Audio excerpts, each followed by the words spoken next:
Welcome back to another RTE video. It's been 2 months since Amazon first updated the Kindle Scribe, and now we finally have the next update. So, do we finally have the notebook features we have all been waiting for? In this release, a new notebook feature was added, allowing you to see an overview of all your pages, to move them around, add, or delete. Let's see it now in action.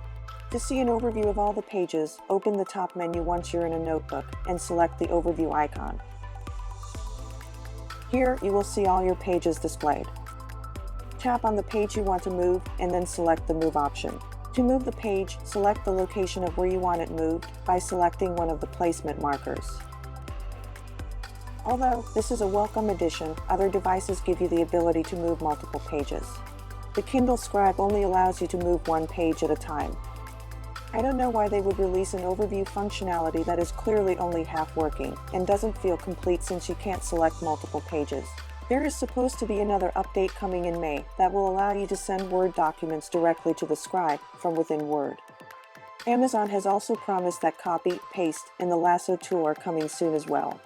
At this point, the Scribe is still not a recommended buy if your intention is to use it primarily as a note-taking device.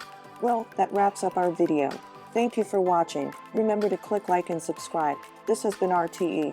See you in the next video.